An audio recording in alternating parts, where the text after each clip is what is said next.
والآخرۃ خیر وابقا، کہ اور آخرت بہت بہتر اور بہت بقا والی ہے، نہ کوئی وہاں پہ موت ہوگی، نہ کوئی مرض ہوگا، نہ بھوک ہوگی، نہ پیاس ہوگی، نہ گرمی ہوگی، نہ سردی ہوگی، نہ تھکاوٹ ہوگی، آرام ہی آرام ہوگا۔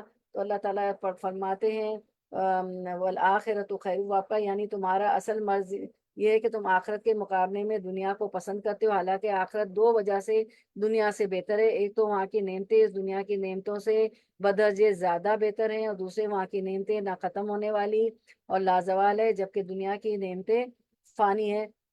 اسی بات کو سورۃ الحجر میں فرمایا کہ وہاں تھکاوٹ نہیں ہوگی، لا یمسہم فیہا نصب وما ہم منہا بمخرجین، نہ انہیں وہاں کوئی مشقت اٹھانی پڑے گی، نہ وہ وہاں سے نکالے جائیں گے۔ نصب، وہاں کوئی مشقت نہیں ہوگی، کوئی تھکاوٹ نہیں ہوگی، وہاں سے نکالے نہیں جائیں گے۔ جنت ماسٹر پیس ہے، اپنے چنے ہوئے متقی پرہیزگار صالح بندوں کے لیے بنائی گئی ہے۔ اللہ تعالیٰ نے متقی پرہیزگار صالح بندوں کے لیے بنائی ہے۔ اور جنت کی کنجی جو ہے، لا الہ الا اللہ کو جنت کی کنجی کہا گیا ہے۔ اور آپ کی کنجی جو ہے، چابی جو ہوتی ہے، اس میں دندانے ہوتے ہیں، اور دندانے بغیر کی آپ چابی ڈالیں تو آپ کا تالا آپ کے گھر کا، آفس کا، دفتر کا کبھی نہیں کھلے گا۔ تو یہ دندانے کیا ہیں؟ یعملون الصالحات، نیک عمل کرتے ہیں، ٹھیک ہے، جو قرآن و سنت سے ثابت ہو، جس کا اللہ نے حکم دیا ہے وہ کرنے ہیں، اور جو جن سے منع کیا ہے ان سے رکنا ہے۔ تو اور عمل صالح کرنا، عمل صالح ایسا عمل جو حالت ایمان میں کیا جائے، خالص اللہ کے لیے کیا جائے، جو جس کا طریقہ بھی قرآن و سنت کے مطابق ہو، ہر قسم کے شرک و بدعت سے پاک ہو، ٹھیک ہے۔ اب ہم دیکھتے ہیں آیت number 4، word to word translation، آیت نمبر 4۔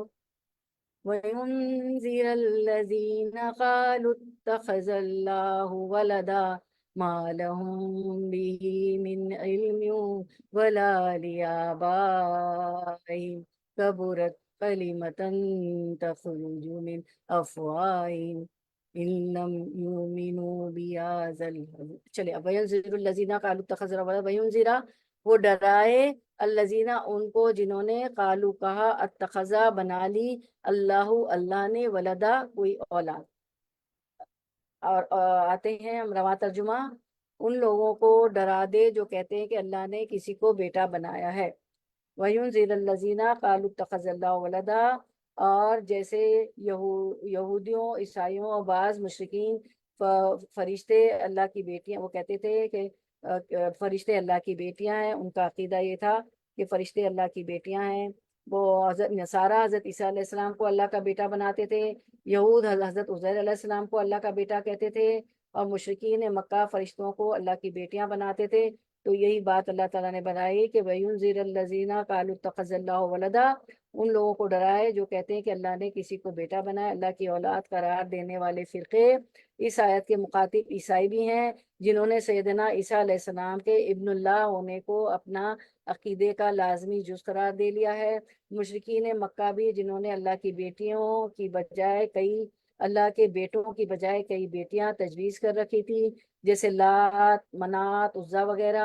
اور یہود بھی سیدنا عزیر علیہ السلام کو اللہ کا بیٹا کہتے تھے۔ گویا قرآن کے نزول کا مقصد عام لوگوں کو ڈرانا تو ہے ہی، اور بالخصوص ان لوگوں کو ڈرانا ہے جو اللہ کے لیے اولاد تجویز کرتے ہیں۔ اور ہم دیکھتے ہیں سورۃ الاسراء میں اللہ تعالیٰ فرماتے ہیں فَأَصْفَاكُمْ رَبُّكُمْ بِالْبَنِينَ وَاتَّخَذَ مِنَ الْمَلَائِكَةِ إِنَاثًا، کیا تمہارے پروردگار نے بیٹے دینے کو تو تمہیں چن لیا ہے، یعنی بیٹے تمہارے لیے، اور خود فرشتوں کو اللہ تعالیٰ کے لیے تم نے اپنی بیٹیاں بنا لی ہے۔ سورۃ النحل میں اسی بات کو فرمایا وَيَجْعَلُونَ لِلَّهِ الْبَنَاتِ وَسُبْحَانَهُ وَلَهُم مَّا يَشْتَهُونَ، ان لوگوں نے اللہ کے لیے بیٹیاں تجویز کی، حالانکہ وہ ایسی باتوں سے پاک ہے، اور وہ ان کے لیے جو کچھ ہے، وہ جو یہ خود چاہتے ہیں، یعنی بیٹے اپنے لیے بیٹے چاہتے ہیں، وہی اللہ کو اور اللہ کے لیے بیٹیاں۔ تو سورۃ التوبہ میں اسی بات کو فرمایا وقالت الیہود عزیر ابن اللہ وقالت النصارى مسیح ابن اللہ، یہودی کہتے ہیں کہ عزیر اللہ کا بیٹا ہے، اور عیسائی کہتے ہیں کہ مسیح اللہ کا بیٹا ہے۔ تو اب ہم دیکھتے ہیں، مجھے سوال کا جواب دیجیے، آپ کا Q&A، کن لوگوں نے اللہ کے لیے اولاد تجویز کی تھی؟